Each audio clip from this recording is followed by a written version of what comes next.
Hello दोस्तों, welcome to M vibe. आज के लेक्चर में हम करने वाले हैं waves and sound set number 1। Waves and sound के 2 चैप्टर हैं और वेव्स एंड साउंड में हम 3 सेट में आपको बहुत सारे क्वेश्चन प्रैक्टिस करवाने वाले हैं और जितने भी इंपॉर्टेंट क्वेश्चन करवाएंगे वो सब आपके एग्जाम में पूछे जाते हैं, चाहे वो आपका डिफेंस का कोई भी एग्जाम हो। एनडीए की बात करें, एयरफोर्स एक्स ग्रुप की बात करें, नेवी, इंडियन कोस्ट गार्ड या फिर आप सीडीएस की बात करें, सभी एग्जाम में आपके यहाँ से क्वेश्चन जरूर आते हैं। साउंड का चैप्टर आपके एग्जाम के लिए, डिफेंस के एग्जाम के लिए बहुत ज्यादा इंपॉर्टेंट है और साउंड का लगभग हर एग्जाम में क्वेश्चन पूछा जाता है। जिस एग्जाम में भी फिजिक्स पूछी जाती है, जनरल साइंस पूछी जाती है, वहां पे साउंड से क्वेश्चन तो जरूर पूछे जाते हैं। ठीक है, तो आज के लेक्चर में हम वेव्स एंड साउंड के सेट नंबर 1 को कवर करेंगे और इसको 3 लेक्चर में यानी 3 सेट में हम कवर करवाने वाले हैं। आज बिल्कुल बेसिक क्वेश्चन है जिसमें हम मोस्टली जो क्वेश्चन है वो साउंड के हैं, साउंड से रिलेटेड यानी ध्वनि से रिलेटेड आज के लेक्चर में बहुत सारे क्वेश्चन है। ठीक है, तो उन सभी क्वेश्चन को हम करने वाले हैं। सेट नंबर 2 में आपको और अच्छे लेवल के क्वेश्चन मिलेंगे और सेट नंबर 3 में वेव्स के क्वेश्चन मिलेंगे, न्यूमेरिकल मिलेंगे बहुत सारे। ठीक है, तो चलिए शुरू करते हैं और आप सभी इस क्लास को सभी जगह जरूर शेयर कर दें जिससे कि जितने भी इंपॉर्टेंट ये लेक्चर्स हैं सभी स्टूडेंट्स तक पहुंचे, जितने भी स्टूडेंट्स प्रिपरेशन कर रहे हैं डिफेंस के एग्जाम की। ठीक है, चलिए तो आज के लेक्चर की शुरुआत करेंगे। फर्स्ट क्वेश्चन आपकी स्क्रीन पर है और इस चैप्टर से रिलेटेड जितने भी फॉर्मूले हैं वो सारे के सारे फॉर्मूले ऑलरेडी आपको क्वेश्चंस के थ्रू हम समझा देंगे, लेकिन फिर भी हम कुछ फॉर्मूले यहां पर लिखवा देते हैं। फॉर एग्जांपल साउंड वेव की आपको याद रखना वेलोसिटी का एक फॉर्मूला। ठीक है, साउंड वेव की एक वेलोसिटी का फॉर्मूला आप लोग याद रखेंगे। साउंड वेव की वेलोसिटी जो होती है v बराबर अंडर रूट गामा इंटू में प्रेशर अपॉन में डेंसिटी, एक तो ये फॉर्मूला होता है। ठीक है, और साउंड वेव का जो इंपॉर्टेंट फॉर्मूला है वो याद रखना है इसकी वेलोसिटी का। साउंड वेव की वेलोसिटी का फॉर्मूला होता है v बराबर गामा इंटू में r upon gamma R T upon में मोलर मास। ठीक है, गैस का जिस मीडियम में साउंड प्रोपोगेट हो रही है, जिस मीडियम में साउंड प्रोपोगेट हो रही है उस मीडियम की जो गैस होगी उसका मोलर मास यहाँ रख देंगे और टेम्परेचर रख देंगे। आर क्या होता है? गैस, यूनिवर्सल गैस कांस्टेंट होता है। ठीक है, तो ये जो वेलोसिटी है इस साउंड की, ध्वनि की जो चाल है, वेलोसिटी है, ये प्रोपोर्शनल होती है रूट ऑफ टेम्परेचर के। ये पॉइंट आपको याद रखना है। ठीक, तो ये फॉर्मूले हो गए, आपको याद रखना है। और अगर हम वेव की वेलोसिटी की बात करें तो v बराबर एक ये होता है टेंशन अपॉन में मास per unit length, that is इसको बोलते हैं म्यू। ये होती है स्ट्रिंग में जो रस्सी होती है ना, रस्सी में तनाव होता है, टेंशन होती है कैपिटल टी। तो रस्सी के अंदर जो एक ट्रांसवर्स वेव डेवलप होती है, रस्सी को हम जब ऐसे झटक देते हैं ना, रस्सी को जब हम ऐसे हिलाते हैं तो रस्सी में एक ट्रांसवर्स वेव जनरेट होती है जिसको हम कहते हैं अनुप्रस्थ तरंगे। तो उस अनुप्रस्थ तरंग या ट्रांसवर्स वेव की जो वेलोसिटी होती है उसका फॉर्मूला होता है v बराबर रूट टी अपॉन में u। टी यहाँ पे टेंशन है, यहाँ पे टी टेम्परेचर नहीं है, याद रखना टेंशन है ये, और म्यू होता है मास पर यूनिट लेंथ। ठीक है, तो ये ट्रांसवर्स वेव की जो वेलोसिटी है उसका फॉर्मूला है। ठीक है, तो ये पॉइंट याद रखेंगे। इसके बाद में थर्ड जो फॉर्मूला आपको याद रखना है इंटेंसिटी का। जैसे दो वेव जब एक दूसरे से सुपर इम्पोज कर जाती हैं, जब दो वेव्स का सुपर पोजिशन होता है, जब दो वेव जिसको हम इंटरफेरेंस कहते हैं, तो उस कंडीशन में जो रिजल्टेंट मैग्नीट्यूड आता है, रिजल्टेंट वेव का मैग्नीट्यूड उसका स्क्वायर बराबर हो जाता है फर्स्ट वेव का मैग्नीट्यूड का स्क्वायर प्लस सेकेंड वेव का मैग्नीट्यूड का square plus 2 times a1 a2 cos phi. Phi यहां पर होता है फेज डिफरेंस दोनों वेव का। ठीक, और इसकी इंटेंसिटी का भी फॉर्मूला आप लोग याद रखेंगे IR, जो रिजल्टेंट इंटेंसिटी का फॉर्मूला होता है IR बराबर I1 प्लस I2 और प्लस का 2 times under root I1 into में I2 और cos फाई। तो ये रिजल्टेंट इंटेंसिटी जिसे हम बोलते हैं तीव्रता का फॉर्मूला होता है। और अगर किसी वेव की इंटेंसिटी का फॉर्मूला आपको याद रखना है तो 2 फॉर्मूले याद रखना। किसी वेव की इंटेंसिटी जिसको हम बोलते हैं तरंग की तीव्रता, तो तरंग की तीव्रता वेव की इंटेंसिटी का फॉर्मूला यहां लिखवा देते हैं 4 पॉइंट पे, तो इसको आप लोग याद रखेंगे। एक होता है I बराबर 2 पाई स्क्वायर एफ स्क्वायर। ठीक है, 2 pi square F square amplitude का स्क्वायर इंटू में डेंसिटी और इंटू में वेलोसिटी। ये फॉर्मूला होता है इंटेंसिटी का, यानी तरंग की तीव्रता का फॉर्मूला। ठीक है, वेव की इंटेंसिटी का फॉर्मूला आप लोग याद रखना 2 pi square F square A square rho into we.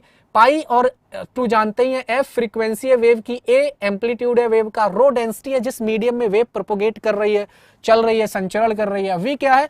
Wave की वेलोसिटी है। तो ये सारे पॉइंट आपको टर्म्स सारे याद रखना। यहां से आपको साफ साफ दिख रहा है कि जो इंटेंसिटी है वो प्रोपोर्शनल होती है वेव के एम्पलीट्यूड के स्क्वायर के, ठीक है, ये बात याद रखेंगे। और जो इंटेंसिटी है वो प्रोपोर्शनल होती है फ्रीक्वेंसी के स्क्वायर के, और जो इंटेंसिटी होती है वो प्रोपोर्शनल होती है डेंसिटी के, मीडियम के, है ना, और जो इंटेंसिटी है वो प्रोपोर्शनल किसके, वेलोसिटी के। तो ये सारी बातें आपको याद रखना है। अब इसमें से जो कांस्टेंट होगा उसके अकॉर्डिंग हम कंडीशन मेंशन कर देंगे। अब एक और इंटेंसिटी का फॉर्मूला होता है जो आपको याद रखना है, आई बराबर ये होता है एनर्जी पर unit time per unit area. इसे हम पावर अपॉन में एरिया भी बोल सकते हैं। तो यहां से यूनिट आ जाती है वाट पर मीटर स्क्वायर, वाट पर मीटर स्क्वायर इसकी यूनिट बन जाती है। तो ये सारी बातें आपको अच्छे से याद रखनी है, नोट कर लीजिए इसको, ठीक है। तो ये कुछ इंपॉर्टेंट फॉर्मूले हैं आपके साउंड से रिलेटेड। और इसके बाद में वेव वाले जो हम लेक्चर, जब हम सेट नंबर 2 करवाएंगे, सेट नंबर 3 करवाएंगे, उसमें वेव्स के क्वेश्चन है। आज के लेक्चर में मोस्टली साउंड वाले क्वेश्चन है। आज के लेक्चर में हम सारे साउंड वाले क्वेश्चन मोस्टली करने वाले हैं। तो हमने वो साउंड के कुछ फॉर्मूले लिखवा दिए और कुछ आपके ये वेव के फॉर्मूले हैं, ठीक है। तो ये साउंड और वेव का मिक्सचर आपको करवाने वाले। चलिए शुरू करते हैं फर्स्ट क्वेश्चन। तो आई होप आपको समझ आ गया होगा। बात करते हैं फर्स्ट क्वेश्चन की। यार आपकी स्क्रीन पर what is the relationship between the frequency and the pitch of A sound wave. ये बहुत ही बेसिक क्वेश्चन है, बहुत ही सिंपल क्वेश्चन है। अगर हम किसी साउंड वेव के पिच की बात करें और उसकी फ्रीक्वेंसी की बात करें तो पिच और फ्रीक्वेंसी में क्या रिलेशन होता है, हमेशा याद रखना। जो साउंड वेव है इसके पास दो चीजें होती हैं। अगर हम साउंड वेव की बात करें, ध्वनि तरंग की बात करें, ठीक है, तो इसके पास दो चीजें होती हैं। एक होती है इसकी फ्रीक्वेंसी जिसको हम आवृत्ति कहते हैं, एक इसकी होती है फ्रीक्वेंसी जिसको आवृत्ति कहते हैं, और एक इसके पास होता है एम्पलीट्यूड जिसको हम आयाम कहते हैं। एक एम्पलीट्यूड होता है जिसको हम आयाम कहते हैं। अब हमेशा याद रखना साउंड वेव को हम इस तरीके से रिप्रेजेंट करते हैं। ये होती है साउंड वेव, ठीक है, इस तरीके से साउंड वेव को रिप्रेजेंट किया जाता है, इसको इस तरीके से रिप्रेजेंट किया जाता है। अब यहाँ पे दो बातें याद रखना कि अगर हम फ्रीक्वेंसी को इंक्रीज कर दें तो साउंड वेव की जो पिच होती है ना, साउंड की जो पिच है वो इंक्रीज हो जाती है। मतलब जो आवाज होती है ना, किसी की पतली आवाज होती है, किसी की मोटी आवाज होती है, तो जिसकी पतली आवाज होती है इसका मतलब उसकी फ्रीक्वेंसी ज्यादा होती है क्योंकि उसकी पिच ज्यादा है। पतली आवाज का मतलब होता है पिच ज्यादा होना, पतली आवाज का मतलब होता है फ्रीक्वेंसी का ज्यादा होना। तो हमेशा याद रखना अगर किसी की पतली आवाज है तो इसका मतलब उसकी पिच ज्यादा है, और पिच ज्यादा है इसका मतलब उसकी फ्रीक्वेंसी ज्यादा है। तो फ्रीक्वेंसी से कौन अटैच होता है, पिच। ये बात आपको याद रखनी है। जिसे हम हिंदी में तारत्व कहते हैं, हिंदी में इसको क्या कहा जाता है, तारत्व कहा जाता है। और अगर हम एम्पलीट्यूड की बात करें, अगर साउंड का एम्पलीट्यूड इंक्रीज कर दिया तो इसका मतलब वॉल्यूम इंक्रीज कर दिया। तो दो चीजें होती हैं साउंड से रिलेटेड, एक तो मोटी आवाज पतली आवाज, और एक होता है वॉल्यूम ज्यादा और वॉल्यूम कम, ठीक है। तो अगर आपको आवाज पतली करनी है तो फ्रीक्वेंसी बढ़ानी पड़ेगी, अगर आपको आवाज मोटी करनी है तो फ्रीक्वेंसी कम करनी पड़ेगी, और अगर आपका वॉल्यूम इंक्रीज करना है, वॉइस का यानी साउंड का वॉल्यूम इंक्रीज करना है तो एम्पलीट्यूड बढ़ाना पड़ता है, और वॉल्यूम कम करना है तो एम्पलीट्यूड कम करना पड़ता है। तो आपको समझ आ गया यहां पे एम्पलीट्यूड से क्या रिलेटेड होता है, वॉल्यूम, ठीक है। तो ये दो आपको बहुत इंपॉर्टेंट क्वेश्चन है जो आपके सभी जनरल एग्जाम में पूछे जाते हैं। तो नोट कर लीजिए, इस क्वेश्चन का आंसर आ जाएगा क्या, higher the frequency higher the pitch. बिल्कुल बढ़िया क्वेश्चन है। इसका आंसर आ जाएगा उच्च आवृत्ति अगर है तो उच्च तारत्व होगा, हायर फ्रीक्वेंसी हायर पिच, मतलब पतली आवाज। फ्रीक्वेंसी का मतलब होता है कि जो साउंड वेव्स हैं वो कितने बार रिपीट कर रही हैं, यानी एक सेकंड में नंबर ऑफ साइकिल कितनी है। तो जितनी ज्यादा एक सेकंड में नंबर ऑफ साइकिल होंगी उतनी ज्यादा फ्रीक्वेंसी होगी। क्लियर है ना, नोट कर लिया। चलिए ए ऑप्शन हो जाएगा higher the frequency and higher the pitch. High frequency होगी मतलब पिच ज्यादा होगी, ठीक है। नेक्स्ट क्वेश्चन पे चलते हैं, इसको हम क्लिक कर देंगे। इस क्वेश्चन को अगर हम क्लिक करें तो इसका आंसर आ जाएगा A option. A option will be the right answer. Question number second देखिए, क्वेश्चन नंबर सेकंड देखेंगे, ठीक है। लेकिन उससे पहले यहां पर आप डिस्प्लेसमेंट वर्सेस टाइम का अगर ग्राफ देखो, डिस्प्लेसमेंट वर्सेस टाइम का ग्राफ, तो ये साउंड वेव का क्या बनता है, ग्राफ बनता है। ये साउंड का ग्राफ बनता है। ये पॉइंट आपको याद रखना है साउंड वेव का। और इसको आप एक पॉइंट याद रखेंगे कि यहां से यहां तक की ये जो डिस्टेंस है इसको हम वेवलेंथ कहते हैं, लैम्डा, ठीक है, वेवलेंथ कहते हैं लैम्डा, ठीक है। तरंग दैर्घ्य जिसको बोलते हैं, तरंग दैर्घ्य या वेवलेंथ। चलिए इसको डिटेल में हम करते हैं बहुत अच्छे से थ्योरी में, ठीक है। यहां पर अगर आप देखना चाहें तो कंप्लीट देख लीजिए। ये इस तरीके से वेव है जो प्रोपोगेट करती है, ठीक है। चलिए सेकंड क्वेश्चन की अगर हम बात करें, when the vibrating object moves backward it creates a region of low pressure is called। जब कंपन करती हुई वस्तु जब हम साउंड को प्रोड्यूस करते हैं ना, आपको हमने बताया था साउंड कैसे प्रोड्यूस होता है, जब कोई ऑब्जेक्ट या कोई मटेरियल वाइब्रेट करता है, वाइब्रेशन की वजह से साउंड प्रोड्यूस होता है, हमेशा याद रखना। हम एक्सपेरिमेंट भी करते हैं स्कूलों में, जब ये ट्यूनिंग फोर्क होता है इस तरीके से, है ना, ट्यूनिंग फोर्क आपने देखा होगा, ये ट्यूनिंग फोर्क इस तरीके से होती है ना, इसको जब आपने क्या करना है, इसको आपने वाइब्रेट कर देना है। जब आप इस ट्यूनिंग फोर्क को वाइब्रेट कर दोगे, इसको एकदम कंपन इस पे मार के हाथ या किसी भी चीज से स्ट्राइक करके छोड़ दीजिए, तो ये वाइब्रेट करेगा तो इसके आसपास जो मॉलिक्यूल्स होंगे एयर के मॉलिक्यूल्स होंगे वो कंप्रेस हो जाएंगे। जहां पे कंप्रेस हो जाएंगे उसे हम बोलते हैं कंप्रेशन, उसको कहा जाता है कंप्रेशन। वहां पे प्रेशर ज्यादा होता है और वहां पर डेंसिटी भी ज्यादा होती है। फिर उसके बाद में जब ये ट्यूनिंग फोर्क इधर जाके कंप्रेस करने के बाद जब ये ट्यूनिंग फोर्क वापस आ जाएगा तो यहां पर एक लोअर रीजन बन जाएगा, लो डेंसिटी का, लो प्रेशर और लो डेंसिटी का एक रीजन बन जाता है, जहां पे प्रेशर भी कम होता है, डेंसिटी भी कम होती है। इसको कहा जाता है रेयरफेक्शन, इसको कहा जाता है रेयरफेक्शन। तो जब भी साउंड प्रोड्यूस होती है ना, साउंड किसी मटेरियल के वाइब्रेशन की वजह से प्रोड्यूस होती है। आपने देखा होगा कि जहां भी कोई चीज वाइब्रेट करती है वहां पे साउंड प्रोड्यूस होती है। आपके कान के पास मच्छर आता है, एकदम कितनी तेज आवाज करता है ना। मच्छर जब आता है आपके कान के पास या फिर कोई मक्खी आती है तो आपने देखा होगा कितनी तेज आवाज करता है, क्यों? क्योंकि उसके जो पंख होते हैं वो वाइब्रेट करते हैं बहुत तेजी से। तो जब उसके पंख बहुत तेज वाइब्रेट करते हैं उसकी वजह से साउंड प्रोड्यूस होता है और वो हमारे कानों में दिखाई पड़ता है, मतलब सुनाई पड़ता है ना। तो आपने देखा होगा, तो वाइब्रेशन की वजह से साउंड प्रोड्यूस होता है, ठीक है। और जब वाइब्रेशन होता है ना किसी ऑब्जेक्ट में, किसी मटेरियल में, तो दो रीजन डेवलप हो जाते हैं। एक डेवलप हो जाता है कंप्रेशन वाले रीजन में हाई प्रेशर होता है, हाई डेंसिटी होती है, और एक रीजन डेवलप हो जाता है रेयरफेक्शन वाले रीजन में लो डेंसिटी, लो प्रेशर, और ये रिपीट होता है। कंप्रेशन रेयरफेक्शन, ये क्या होता है? रिपीट होता है, इससे वेव बनती है और इसी को हम साउंड वेव कहते हैं, ठीक है। आई होप आपको समझ आ गया। और साउंड वेव कैसी होती है? लॉन्गिट्यूडनल वेव होती है, अनुदैर्घ्य तरंग होती है। ये भी पॉइंट आपके एग्जाम में पूछा जाता है, ठीक है, नोट कर लिया। तो यहां पर वही बता रखा है इन्होंने, when the vibrating object moves backward, तो ये जो वाइब्रेटिंग ऑब्जेक्ट है जब आगे गया होगा तो इसने मॉलिक्यूल्स को कंप्रेस कर दिया होगा, दबा दिया होगा। तो जब मॉलिक्यूल्स दब गए होंगे तो प्रेशर बढ़ गया होगा, डेंसिटी बढ़ गई होगी और ये पास आ गए होंगे। और जब ये वापस आया होगा बैकवर्ड, है ना, पीछे की तरफ ट्यूनिंग फोर्क, तो इधर ये जितने भी मॉलिक्यूल्स हैं वो इलास्टिसिटी की प्रॉपर्टी होती है इनमें, तो ये वापस आ गए होंगे। तो यहाँ पे क्या बन गया होगा? हाई लो डेंसिटी और लो प्रेशर वाला रीजन, जिसको क्या कहा जाता है? रेयरफेक्शन कहा जाता है, दैट इज सी ऑप्शन। इसको हम बिरलन कहते हैं, हिंदी में क्या कहते हैं? बिरलन। और संपीड़न किसको कहते हैं? कंप्रेशन को, ठीक है, नोट कर लिया। आई होप समझ आ गया होगा, बिल्कुल बेसिक है ये। चलिए नेक्स्ट क्वेश्चन पे चलते हैं। तो इस क्वेश्चन का आंसर सी आ जाएगा।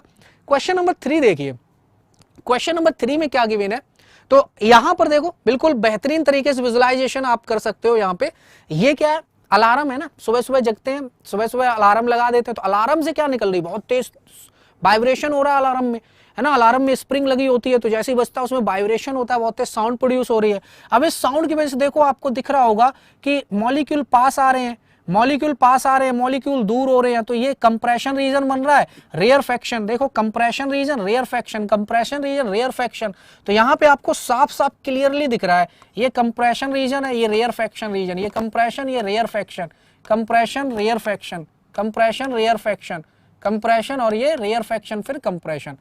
तो इस तरीके से साउंड प्रोपोगेट करती है, और आपको लगेगा कि ये जो साउंड है ना वो इस तरीके से देखो आगे जा रही है, इस तरीके से साउंड देखो आगे जा रही है ना। तो ये जो कंप्रेशन वाला रीजन है, जहां पे डेंसिटी और प्रेशर हाई होता है तो उसका मैग्नीट्यूड ज्यादा है, देखो, तो ये पॉजिटिव मैग्नीट्यूड है। और रेयरफेक्शन वाले में देखो नेगेटिव मैग्नीट्यूड है, फिर पॉजिटिव, फिर नेगेटिव, फिर पॉजिटिव। तो ऐसे साउंड प्रोपोगेट करती है। आई होप समझ आ गया होगा, ठीक है। चलिए नेक्स्ट पे चलते हैं। नेक्स्ट अगर हम यहाँ पे बात करें तो क्वेश्चन नंबर नेक्स्ट है, two waves whose intensity are same, दो वेव है जिनकी इंटेंसिटी सेम है, move towards a point P. मान लीजिए एक ये पी पॉइंट है, ये क्या है? पी पॉइंट है। दो वेव जिनकी इंटेंसिटी सेम है are move towards a point P in same phase, the resultant intensity at point P will B.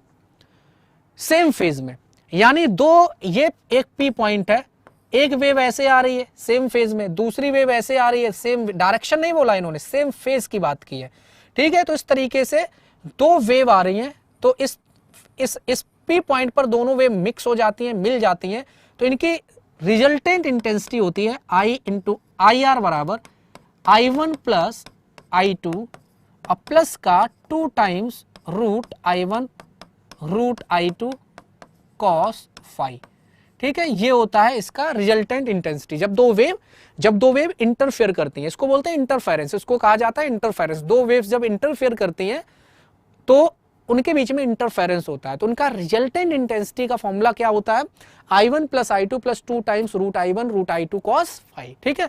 और यहां पे आपसे रिजल्टेंट इंटेंसिटी पूछी है, दोनों वेव की इंटेंसिटी सेम है, I1 क्या है I है, तो I2 भी I है, और क्या गिवन है यहां पर फेज डिफरेंस, क्योंकि दोनों का फेज सेम है तो फेज डिफरेंस कितना आ जाएगा, फेज डिफरेंस यहां पे 0 आ जाएगा, तो यहां पे वैल्यू पुट कर दीजिए, तो रिजल्टेंट जो इंटेंसिटी है वो आ जाएगी I प्लस I प्लस का 2 टाइम्स I रूट आई कितना I हो जाएगा, और कॉस फाई क्या है जी, कॉस जीरो की वैल्यू 1 होती है, तो यहां से आई आर बराबर क्या आ जाएगा, रिजल्टेंट इंटेंसिटी 4 टाइम्स I आ जाएगी। चेक कर लीजिए, 4 times I will be the right answer, ठीक है। ये इंटरफेरेंस का क्वेश्चन है, जब दो वेव आपस में इंटरफेयर करती हैं, जब दो वेव आपस में मिक्स होती हैं तो इंटरफेरेंस होता है, जब इंटरफेरेंस होता है तो उनकी रिजल्टेंट इंटेंसिटी कितनी आएगी, ठीक है, क्योंकि दोनों सेम फेज में है, सेम फ्रीक्वेंसी है, सेम इंटेंसिटी है, जब ये पी पॉइंट पर मिलेंगी तो यहां पर बहुत तेज तीव्रता होगी, 4 टाइम्स इंटेंसिटी होगी, ठीक है।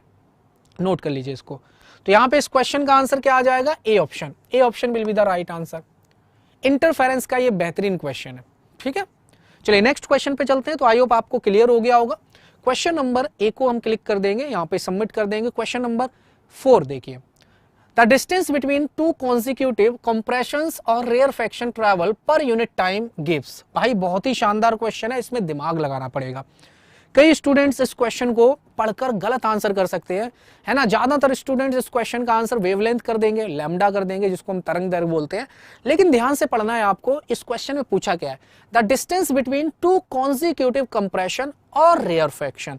यहां पर दो, जैसे हम साउंड वेव की बात करें, ये साउंड वेव हमने बना दी, ये इस तरीके से हमने साउंड वेव बना दी, ठीक है भाई, ये साउंड वेव बना दी। अब जरा ध्यान दीजिएगा, यहां पर हम अगर कंप्रेशन की बात करें तो ये वाला एरिया कंप्रेशन होता है, ये रेयरफेक्शन होता है, ये कंप्रेशन, ये रेयरफेक्शन, ठीक है, यही होता है। अब यहां पे बोला है कि दो कंप्रेशन के बीच की डिस्टेंस, तो ये लैम्डा होती है, नो डाउट, ये दो कंप्रेशन के बीच की डिस्टेंस लैम्डा, या दो रेयरफेक्शन के बीच की डिस्टेंस क्या होती है, लैम्डा, बिल्कुल नो डाउट, कोई दिक्कत नहीं।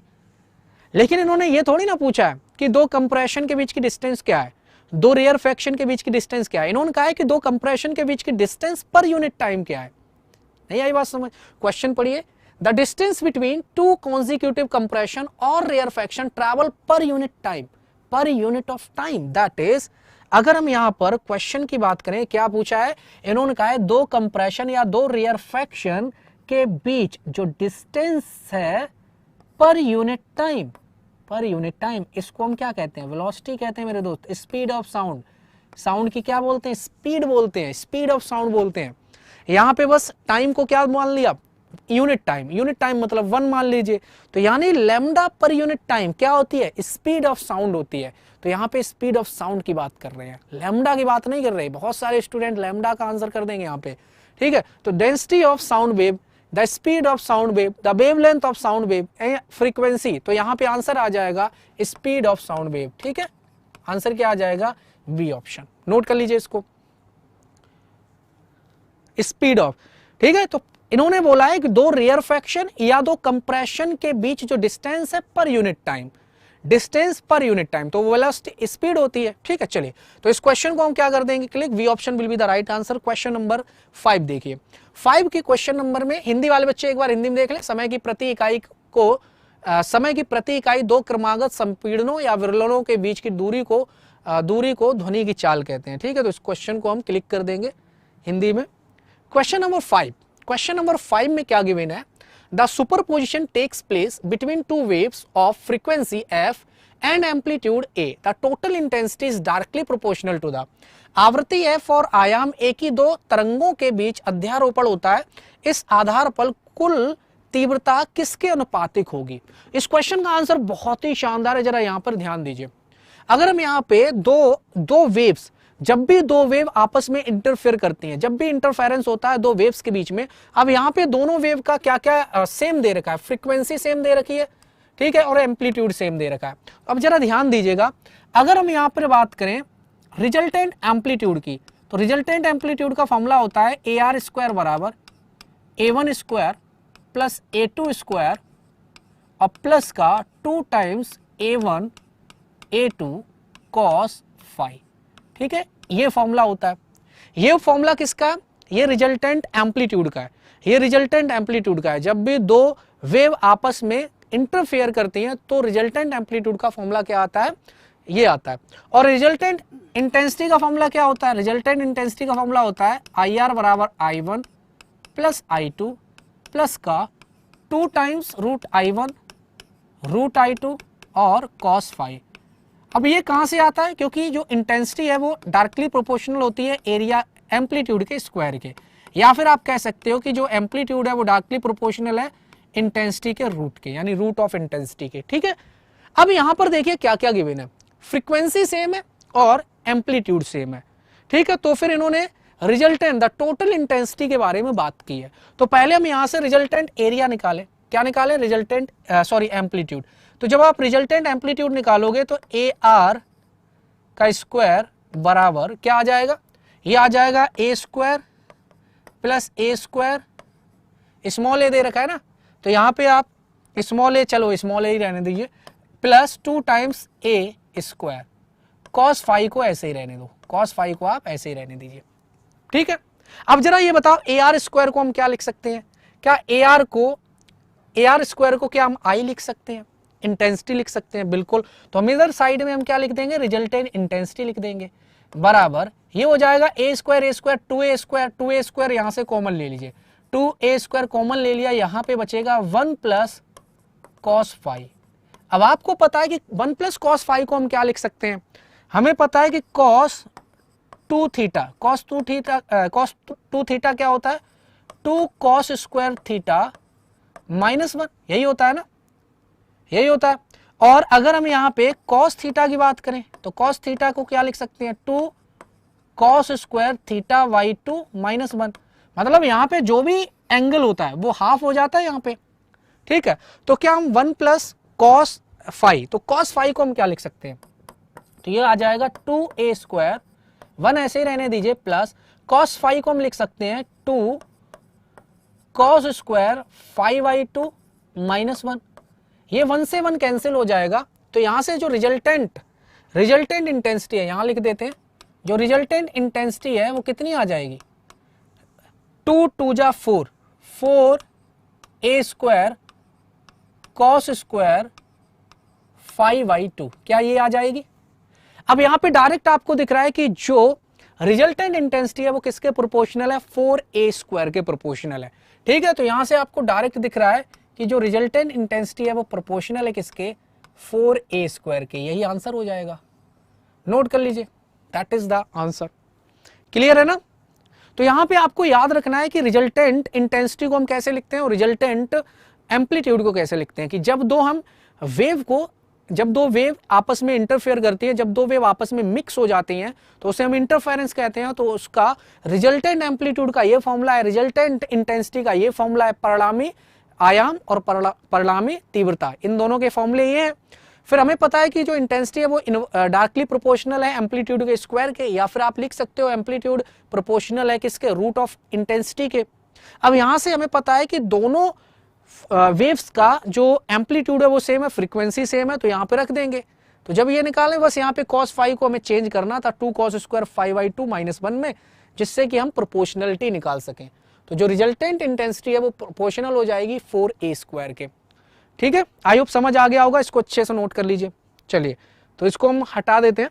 क्वेश्चन नंबर, इसका आंसर आ जाएगा 4 ए स्क्वायर, क्वेश्चन नंबर 5 का डी। अब यहां पे देखिए, sound travel through which medium, ध्वनि किस माध्यम में गति करती है? अगर हम साउंड की बात करें तो साउंड किस मीडियम में ट्रैवल करती है? आपको हमने ऑलरेडी बताया था कि साउंड क्या है, साउंड है एक मैकेनिकल वेव्स, ठीक है। साउंड की अगर हम बात करें जिसको हम ध्वनि कहते हैं, साउंड क्या है, मैकेनिकल वेव है, मैकेनिकल वेव। और जितनी भी मैकेनिकल वेव्स होती हैं इनको प्रोपोगेट होने के लिए, इनकी एनर्जी को ट्रांसफर करने के लिए हमें मीडियम की रिक्वायरमेंट होती है। अब मैकेनिकल वेव में दो टाइप्स होते हैं, एक होता है ट्रांसवर्स वेव और एक होता है आपका ट्रांसवर्स वेव और एक होता है आपका क्या, लॉन्गिट्यूडनल वेव्स। तो जो साउंड है ये लॉन्गिट्यूडनल वेव है। साउंड क्या है, लॉन्गिट्यूडनल वेव है। साउंड यहाँ पे लॉन्गिट्यूडनल वेव है। और ये जो साउंड है ना, इसकी स्पीड सबसे ज्यादा सॉलिड में होती है, फिर साउंड की स्पीड लिक्विड में होती है और फिर साउंड की जो स्पीड है गैस में होती है। तो सबसे ज्यादा साउंड की स्पीड किस में होती है, सॉलिड में, फिर लिक्विड में और फिर गैस में, ठीक है, ये बात याद रखना। और जो वैक्यूम अगर हम बात करें वैक्यूम की, तो याद रखना वैक्यूम में साउंड की स्पीड 0 होती है। वैक्यूम में साउंड की जो स्पीड है वो 0 होती है, ध्वनि 0, ध्वनि की चाल क्या होती है, 0। वैक्यूम जिसको हम क्या कहते हैं, निर्वात, ठीक है, जहां पे कोई भी मीडियम नहीं होता है। तो ये सारी बातें याद रखना है आपको, अच्छे से नोट कर लीजिए। शिवराज अभी हम बता रहे उसको, ठीक है। वहां पे जो निकला था ना इस क्वेश्चन का आंसर, हाँ, तो इस क्वेश्चन का आंसर क्या आ जाएगा, sound travel through which medium, sound travel through which medium, solid liquid gas. Options में क्या हो गया ये, चलिए कोई बात नहीं, यहां पे ऑप्शंस जो आएंगे, ठीक है, एक बार देखिए ध्यान से।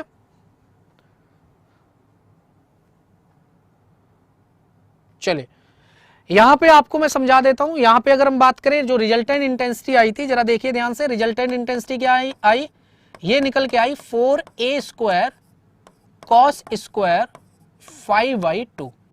तो इसमें प्रोपोर्शनैलिटी पूछ रहा है। क्या पूछ रहा है इस क्वेश्चन में, इस क्वेश्चन में कहा है कि जो टोटल इंटेंसिटी है वो किसके डायरेक्टली प्रोपोर्शनल है, टोटल इंटेंसिटी किसके डायरेक्टली प्रोपोर्शनल है। तो प्रोपोर्शनलिटी पूछा है, तो हमें डायरेक्ट दिख रहा है कि जो इंटेंसिटी है रिजल्टेंट वो 4a² के प्रोपोर्शनल है, क्योंकि यहाँ पे ऑप्शन में आपका यही दे रखा है, ठीक है, क्लियर है ना। अच्छा, अब हम आगे बात करते हैं। तो इस क्वेश्चन में वाई मिस्टेक, ये ऑप्शंस थोड़े से गड़बड़ हो गए हैं। तो आपको डायरेक्ट याद रखना है कि जो साउंड वेव है वो सॉलिड लिक्विड गैस इन सब में प्रोपोगेट करती है, ठीक है। साउंड वेव की जो स्पीड है सबसे ज्यादा सॉलिड में, फिर साउंड की स्पीड लिक्विड में और सबसे कम साउंड की स्पीड गैस में होती है। और एक अलग से पॉइंट याद रखना कि जो निर्वात होता है जिसे हम वैक्यूम कहते हैं, निर्वात में वैक्यूम में साउंड की स्पीड 0 होती है, ठीक है। अगर हम एयर की बात करें, हवा की, तो हवा में ध्वनि की चाल कितनी होती है, एयर में ध्वनि की चाल होती है 340 मीटर पर सेकेंड अप्रोक्सीमेट, ठीक है, नॉर्मल 25 डिग्री सेल्सियस टेम्परेचर पर। और अगर हम बात करें एल्यूमिनियम धातु, एल्यूमिनियम पर ये 6400 के आसपास मीटर पर सेकेंड होती है। देखना कितना बड़ा अंतर है, हवा में सिर्फ 340 मीटर पर सेकेंड, और यही मेटल में अगर हम जाएं, धातु में जाएं, तो 6000 के आसपास मीटर पर सेकेंड स्पीड हो जाती है, ठीक है। चलिए, वो डिपेंड करता है 332 लेना है कि क्या लेना है, ठीक है, 332 लेना है क्या लेना है वो डिपेंड करता है, ठीक है, टेम्परेचर पे डिपेंड करता है। इस क्वेश्चन का आंसर करिए। At a place the speed of sound of frequency 300 hertz is v। किसी प्लेस में, मान लीजिए कोई प्लेस है, ठीक है, कोई प्लेस का मतलब मीडियम, ये मान लीजिए कोई मीडियम है, और इस मीडियम में साउंड की जो स्पीड है, हर एक मीडियम की ना अपनी अपनी फ्रीक्वेंसी, अगर हर एक मीडियम की बात करें, फ्रीक्वेंसी, उसका वेवलेंथ, उसकी वेलोसिटी होती है, सब कुछ, ठीक है। अगर हम किसी मीडियम में साउंड की जो स्पीड है वो है 300 हर्ट्ज, कितनी, sorry, at a place the speed of sound of frequency 300 hertz. मान लीजिए 300 हर्ट्ज की वजह से इस प्लेस पर जो फ्रीक्वेंसी है, जो साउंड की स्पीड है वो है v। क्या है, v दे रखा है। अब इन्होंने एट द सेम प्लेस, अगर प्लेस सेम है, the speed of 150 hertz sound, इसी प्लेस पर 150 हर्ट्ज फ्रीक्वेंसी की साउंड की स्पीड क्या होगी, बताइए क्या होगी। v' पूछा है आपसे, देखते कितने स्टूडेंट्स बता पाते हैं। 2v हो जाएगा, नहीं मेरे दोस्त, नहीं। हमेशा याद रखना यहां पर प्लेस सेम है, प्लेस सेम है मतलब मीडियम सेम है। तो यहां पे 2-3 बातें याद कर लीजिए। स्पीड की अगर हम बात करें, साउंड की स्पीड क्या होती है, v बराबर v बराबर लैम्डा इंटू में फ्रीक्वेंसी, यही होती है लैम्डा इंटू में फ्रीक्वेंसी। और आपको पता है कि फ्रीक्वेंसी बराबर होती है c अपॉन में लैम्डा। c यहां पर क्या है, कांस्टेंट होती है, तो फ्रीक्वेंसी इनवर्सली प्रोपोर्शनल होती है लैम्डा के, इनवर्सली प्रोपोर्शनल होती है लैम्डा के। ये बात आपको समझ आ गई, ये बात समझ आ गई। ये दो फॉर्मूले आपको पता है कि स्पीड ऑफ साउंड, साउंड की स्पीड क्या होती है, लैम्डा इंटू में फ्रीक्वेंसी, लैम्डा क्या वेवलेंथ है ना। आपने ये वाला फॉर्मूला पढ़ा होगा, स्पीड ऑफ साउंड बराबर लैम्डा अपॉन में टाइम पीरियड, और 1 अपॉन टाइम पीरियड क्या होता है, फ्रीक्वेंसी, तो लैम्डा इंटू में फ्रीक्वेंसी, ये निकल के आता है फॉर्मूला। ठीक है, speed of wave, speed of wave. अब देखिए ध्यान से, अब यहां पर देखो, यहां पर पहले कितनी फ्रीक्वेंसी थी, पहले फ्रीक्वेंसी थी यहां पर 300 हर्ट्ज, और अब कितनी हो गई, अब फ्रीक्वेंसी हो गई यहां पर एफ डैश कितनी हो गई, 150 हर्ट्ज। तो सभी स्टूडेंट्स ये बताओ फ्रीक्वेंसी क्या हो गई, हाफ हो गई, 1/2, आधी हो गई। अगर फ्रीक्वेंसी हाफ हो गई तो इस रिलेशन से क्या लैम्डा डबल नहीं हो जाएगा, भाई लैम्डा भी तो डबल हो जाएगा, लैम्डा 2 टाइम्स हो जाएगा, 2 टाइम्स लैम्डा हो जाएगा। फ्रीक्वेंसी यहां पे हाफ हुई तो लैम्डा डबल हो जाएगा। तो जरा ये बताओ कि यहां पर 2 टाइम्स लैम्डा हो गया और फ्रीक्वेंसी क्या हो गई, फ्रीक्वेंसी हाफ हो गई, तो फिर जो वेलोसिटी है वी डैश, क्या वी डैश वही सेम नहीं आ जाएगा, लैम्डा इंटू एफ, यानी वी के बराबर। या फिर आप ऐसे भी समझ सकते हो कि यहां पर सेम जो मीडियम होता है ना, सेम मीडियम में प्रेशर में कोई चेंज नहीं हो रहा है, टेम्परेचर में कोई चेंज नहीं हो रहा है ना, तो फिर यहां पर जब प्रेशर में, टेम्परेचर में या फिर फ्रीक्वेंसी में कोई चेंज नहीं हो रहा है, सॉरी प्रेशर में, टेम्परेचर में, इन सब में कोई चेंज नहीं हो रहा है, तो सेम मीडियम में आपकी जो स्पीड ऑफ साउंड है वो सेम रहने वाली है। स्पीड ऑफ साउंड टेम्परेचर के बढ़ने से बढ़ती है और ह्यूमिडिटी या डेंसिटी के बढ़ने से बढ़ती है। ठीक है, ये बात आपको समझ आनी चाहिए। तो आई होप आपको समझ आ गया होगा, क्योंकि अगर फ्रीक्वेंसी हाफ हो रही है तो लैम्डा डबल हो जाएगा, तो जितनी फ्रीक्वेंसी कम हुई उतना लैम्डा ज्यादा हो गया, दोनों का मल्टीप्लिकेशन तो कांस्टेंट रहेगा, तो इसलिए आंसर क्या आ जाएगा आपका, बी ऑप्शन सेम रहेगी। ठीक है, चलिए नेक्स्ट क्वेश्चन पे चलते हैं, तो इसको हम क्लिक कर देंगे B option. Question number next देखिए, क्वेश्चन नंबर 8 में गिवन है the phenomena where a sound produce is heard again due to reflection is called.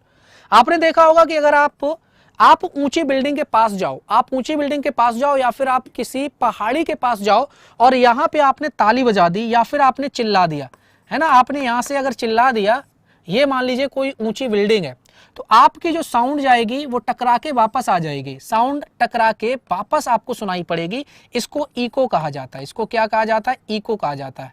ठीक है, और इको सुनने के लिए जो मिनिमम डिस्टेंस है, इको सुनने के लिए मिनिमम डिस्टेंस आपके, यानी साउंड जहां प्रोड्यूस हो रही है और जो ये अवरोध है जिसे हम क्या कहते हैं, ऑब्स्टेकल, इसके बीच की डिस्टेंस 17.3 मीटर होनी चाहिए मिनिमम।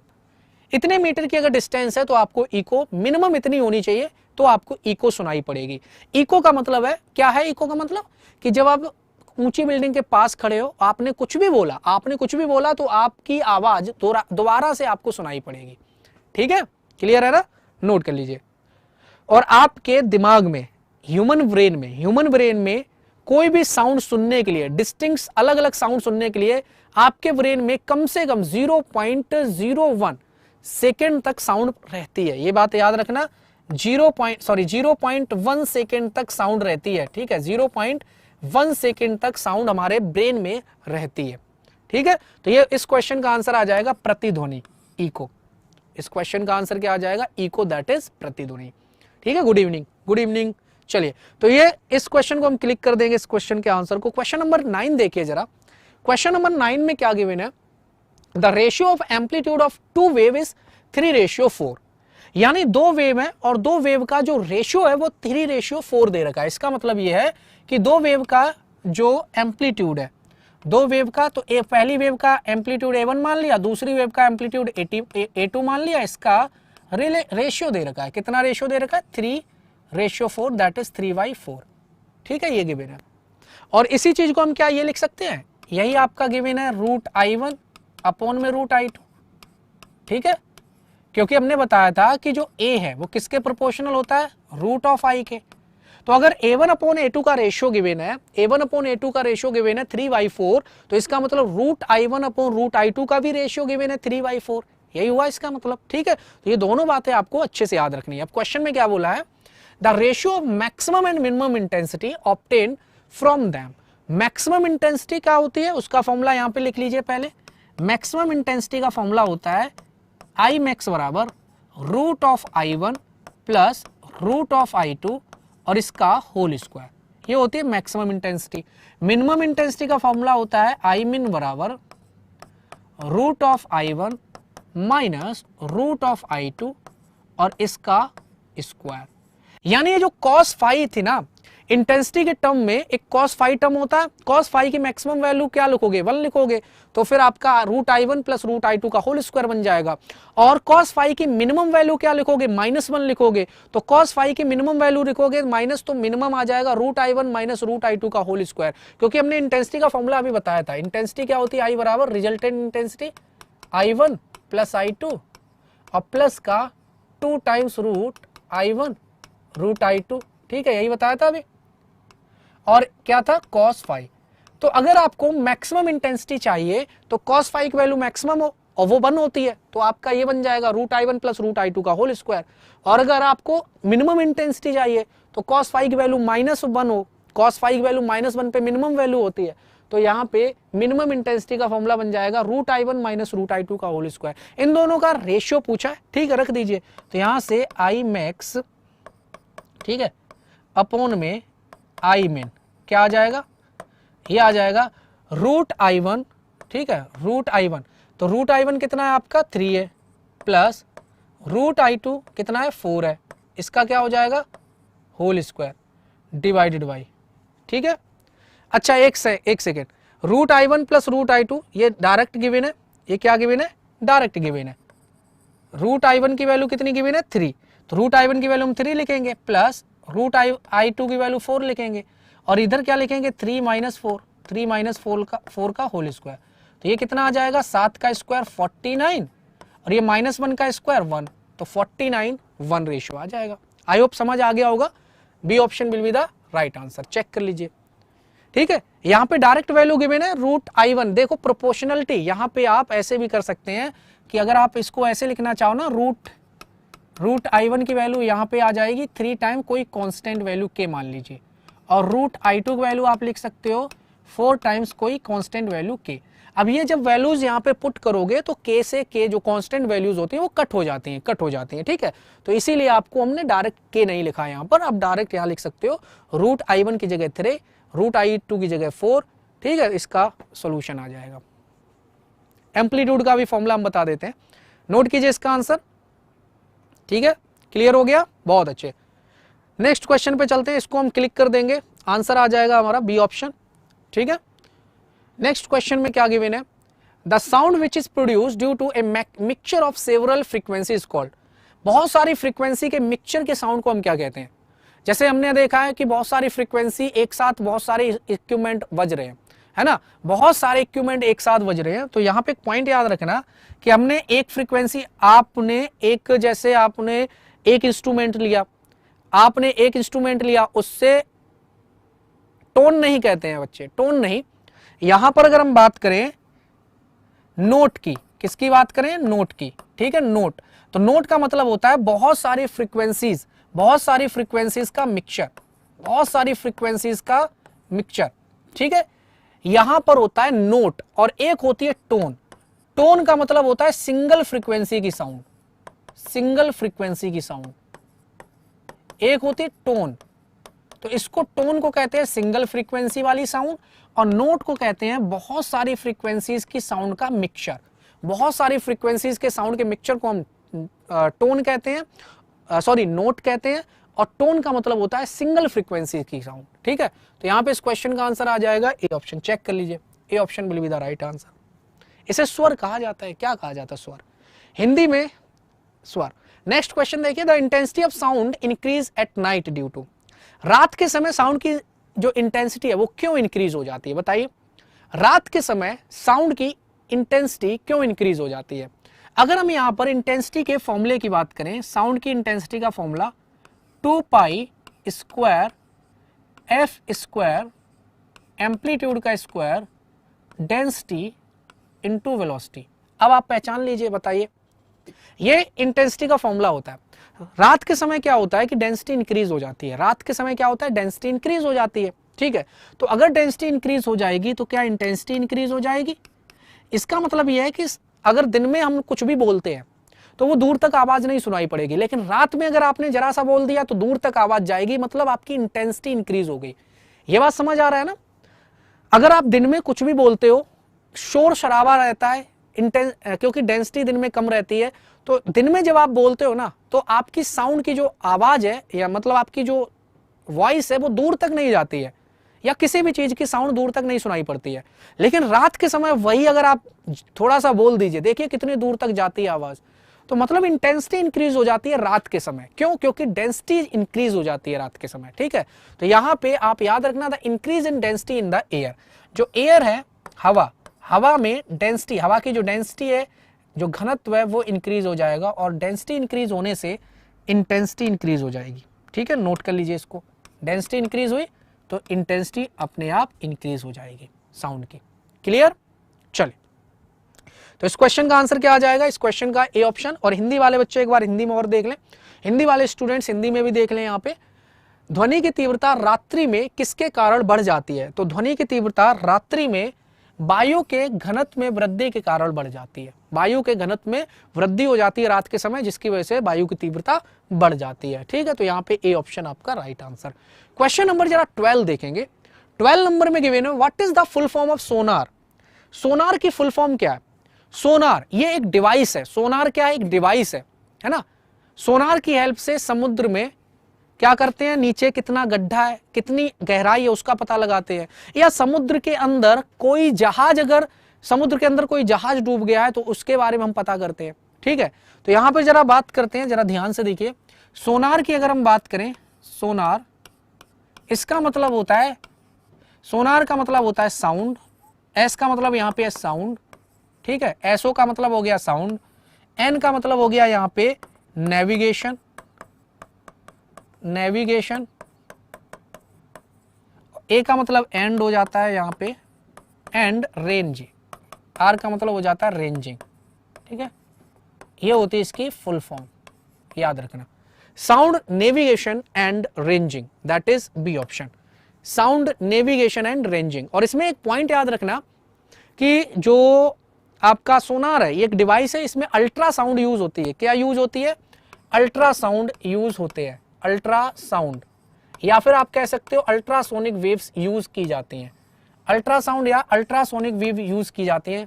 अब ये अल्ट्रासाउंड क्या होते हैं? वो साउंड जिनकी फ्रीक्वेंसी 20 किलो हर्ट्ज से ज्यादा होती है। वो साउंड जिनकी फ्रीक्वेंसी 20 किलो हर्ट्ज से ज्यादा होती है, उनको हम अल्ट्रासाउंड कहते हैं, या फिर अल्ट्रासोनिक वेव्स कहते हैं।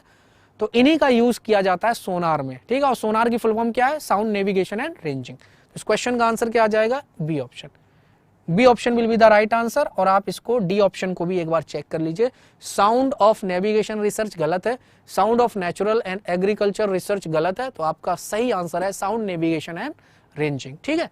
सबमिट कर देंगे। क्वेश्चन नंबर नेक्स्ट, इस क्वेश्चन को जरा पढ़ेंगे। Doppler effect in the form of frequency doesn't depend upon, यानी डॉपलर इफेक्ट की अगर हम बात करें, आपने देखा होगा, आप अगर कहीं रेलवे स्टेशन पर खड़े हैं और ट्रेन सीटी बजाती हुई आपके पास आ रही है, तो आपको ज्यादा ध्वनि, ज्यादा फ्रीक्वेंसी की साउंड सुनाई पड़ती है।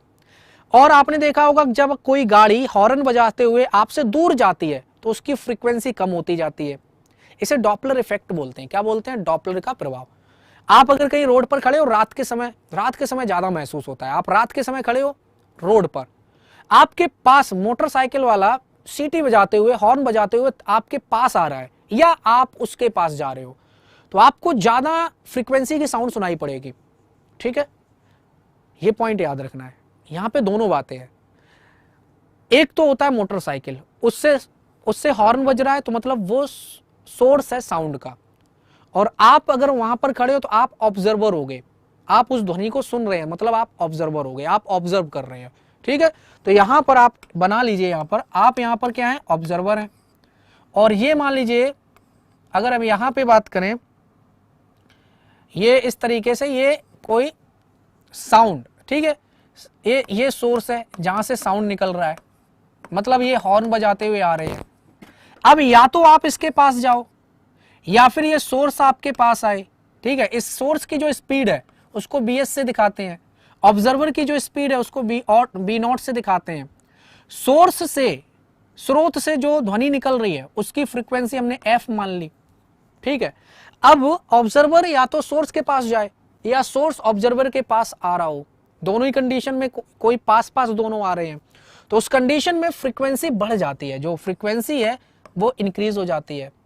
अगर ये ऑब्जर्वर इस सोर्स से दूर जा रहा हो या सोर्स ऑब्जर्वर से दूर जा रहा हो तो फ्रीक्वेंसी कम हो जाती है, साउंड, है ना। तो यहां पे इसका फॉर्मूला होता है, एक याद रखना, फॉर्मूला एफ डैश बराबर होता है एफ, जो साउंड की पहले स्पीड है, इनटू में speed of sound in air plus minus speed of sound, speed of observer divided by speed of sound in air plus minus speed of source. ये formula होता है डॉपलर इफेक्ट में frequency का। तो यहां पे आपको क्वेश्चन में आंसर क्या करना है कि ये जो फ्रीक्वेंसी है क्या इन दोनों के बीच की डिस्टेंस पे डिपेंड कर रही है? नहीं, बिल्कुल नहीं। देख लीजिए, इनके बीच की डिस्टेंस मान लीजिए d है, ठीक है, सोर्स और ऑब्जर्वर के बीच की डिस्टेंस d है, तो क्या इनके बीच में जो डिस्टेंस है कहीं भी फॉर्मूले में आ रही है क्या? ठीक है, तो जो डॉपलर इफेक्ट है, डॉपलर इफेक्ट में जो फ्रीक्वेंसी आती है वो सोर्स और ऑब्जर्वर के बीच में जो डिस्टेंस है उस पर डिपेंड नहीं करती है। किस पे डिपेंड करती है? ऑब्जर्वर की स्पीड पर और सोर्स की स्पीड पर, और जो सोर्स की पहले फ्रीक्वेंसी है उस पर, ठीक है। तो इसका मतलब इस क्वेश्चन का आंसर डी हो जाएगा। चेक कर लीजिए एक बार, क्या आंसर आ जाएगा? D option will be the right answer. D option सही आंसर आ जाएगा। The separation between source and observer, इस पे डिपेंड नहीं करती है फ्रीक्वेंसी। ठीक है, क्लियर हो गया। हिंदी वाले स्टूडेंट्स एक बार हिंदी में देख लेंगे, इसको हम क्लिक कर देंगे, हिंदी में देख लीजिए एक बार। डॉपलर के प्रभाव में आवृत्ति स्रोत और प्रेक्षक के बीच की दूरी पर निर्भर नहीं करती है। ठीक है, तो इस क्वेश्चन का आंसर क्या आ जाएगा? D option. Next question, question number 14 देखिए, when we change feeble sound to loud sound we increase. अभी हमने इसको समझा दिया था, हमने कहा था साउंड की अगर हम बात करें, फीडेबल का मतलब होता है मंद ध्वनि, धीमी धीमी, एकदम धीमी धीमी, है ना। तो साउंड में हमने कहा था एम्पलीट्यूड होता है इसका, क्या होता है? एम्पलीट्यूड। अगर हम एम्पलीट्यूड को इंक्रीज कर रहे हैं तो इसका मतलब हम वॉल्यूम इंक्रीज कर रहे हैं, आवाज तेज हो जाएगी। और अगर आप एम्पलीट्यूड यानी आयाम को डिक्रीज कर रहे हो तो इसका मतलब वॉल्यूम को आप कम कर रहे हो, आवाज मंद हो जाएगी, धीमी हो जाएगी, यही हुआ ना इसका मतलब।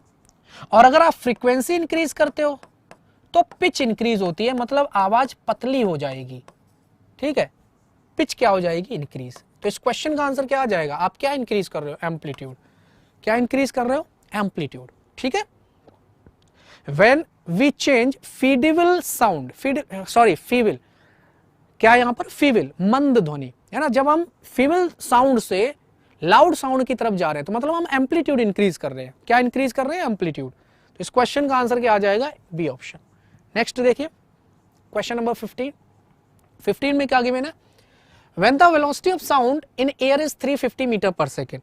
ठीक है, तो साउंड की जो वेलोसिटी है हवा में वो दे रखी है 350 मीटर पर सेकेंड, लिख लिया हमने। Then the fundamental frequency of an open organ pipe, organ pipe की जो फंडामेंटल फ्रीक्वेंसी है उसका फॉर्मूला होता है वेलोसिटी अपॉन में 2 times length of organ pipe. Organ pipe यहां पर गिवन है, ठीक है। When the velocity of sound in air is 350 metre per second, then the fundamental frequency of an open organ pipe. Open organ pipe इस तरीके का होता है, ये है ओपन ऑर्गन पाइप जिसकी लंबाई, लेंथ यहां पर गिवन है एल, लेंथ क्या गिवन है? एल गिवन है। ठीक है, इसे बोलते हैं open organ pipe. Open organ pipe जिसकी लेंथ क्या है? ये। ठीक है, तो यहां पर देखिए वेलोसिटी कितनी है? 350 अपॉन में 2 इंटू, यहां पर लेंथ कितनी है ऑर्गन पाइप की? ऑर्गन पाइप की लेंथ है 50 सेंटीमीटर, इसको मीटर में बदलेंगे तो 0.5 रख देंगे। 0.52 का मल्टीप्लाई 1 आ जाएगा, तो मतलब 350 ही आंसर आने वाला है। 350 hertz will be the right answer. ये होती है fundamental frequency, fundamental frequency of open organ pipe, note कर लीजिए। ठीक है, तो 350 hertz will be the right answer. Clear? तो इसका आंसर आ जाएगा सी ऑप्शन। लास्ट एक और क्वेश्चन देख लीजिए, हिंदी वाले स्टूडेंट्स एक बार हिंदी में देख लें। वायु में ध्वनि की चाल 350 मीटर पर सेकंड है, तो 50 सेंटीमीटर लंबाई की खुली ऑर्गन पाइप की मूल आवृत्ति ज्ञात कीजिए। तो खुली ऑर्गन पाइप की मूल आवृत्ति का फॉर्मूला होता है F बराबर V अपॉन में 2 टाइम्स L। ये आपको फॉर्मूला याद रखना है, ठीक है। चलिए लास्ट क्वेश्चन है, which kind of sound does an earthquake produce before the main shock wave begin. ठीक है, आपने देखा होगा अर्थक्वेक आने से पहले कौन सी साउंड, अर्थक्वेक की अगर हम बात करें तो हमेशा याद रखना अर्थक्वेक आने से पहले, अर्थक्वेक की अगर हम बात करें, अर्थक्वेक आने से पहले इंफ्रासाउंड वेव आती हैं, इंफ्रासाउंड वेव्स पहले प्रोड्यूस हो जाती हैं। और इंफ्रासाउंड इसको हम बोलते हैं जिनकी फ्रीक्वेंसी लेस देन 20 हर्ट्ज होती है, जिनकी फ्रीक्वेंसी लेस देन 20 हर्ट्ज होती है उनको हम कहते हैं क्या, इंफ्रासाउंड, अपश्रव्य तरंगे, इनको कहा जाता है अपश्रव्य तरंगे। ठीक है, और जो वेल मछली होती है और जो एलिफेंट होता है ना, वेल मछली की अगर हम बात करें, वेल मछली, और अगर हम एलिफेंट की बात करें, एलिफेंट हाथी, ये सब अल्ट्रासाउंड को प्रोड्यूस करते हैं। क्या, अल्ट्रासाउंड को प्रोड्यूस करते हैं। ठीक है, याद रहेगा, नोट कर लीजिए, नोट कीजिए जल्दी से।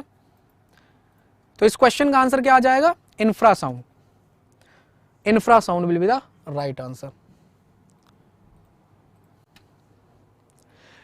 एक और देखिए, with the increase of temperature the frequency of organ pipe. अगर टेम्परेचर को इंक्रीज कर रहे हैं तो ऑर्गन पाइप की फ्रीक्वेंसी इंक्रीज होगी, डिक्रीज होगी, क्या होगा। अभी इसी से रिलेटेड क्वेश्चन करवाया हमने, लास्ट क्वेश्चन देखिए यहां पे, ये with the increase of temperature. अभी हमने बताया जो फ्रीक्वेंसी का फॉर्मूला है वो क्या होता है, वेलोसिटी अपॉन में 2 times length of organ pipe. अब आपको पता है कि वेलोसिटी इंक्रीज होती है टेम्परेचर के इंक्रीज होने से। अगर टेम्परेचर इंक्रीज होगा तो जो वेलोसिटी है वो इंक्रीज होगी, वेलोसिटी इंक्रीज होगी तो फ्रीक्वेंसी भी इंक्रीज होगी ऑर्गन पाइप की, क्योंकि वेलोसिटी का फॉर्मूला क्या होता है, गामा आर टी अपॉन में मोलर मास। टेम्परेचर बढ़ने से साउंड की स्पीड बढ़ती है, साउंड की स्पीड बढ़ेगी तो एफ यानी फ्रीक्वेंसी बढ़ेगी।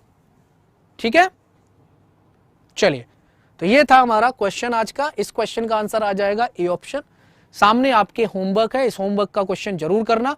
ठीक है, इस होमवर्क के क्वेश्चन को जरूर करना, सभी स्टूडेंट्स रिप्लाई जरूर करना कमेंट बॉक्स में। ठीक है, और नेक्स्ट यानी कल के लेक्चर में हम करने वाले हैं वेव्स एंड साउंड का सेट नंबर 2, जिसमें बहुत सारे न्यूमेरिकल होने वाले हैं, और परसों हम करेंगे वेव्स एंड साउंड का सेट नंबर 3। ठीक है, चलिए, तो मिलते हैं फिर कल के लेक्चर में। कल हम करेंगे waves and sound set number 2। Thank you, शुक्रिया, thank you. Keep imbibing. We believe in you.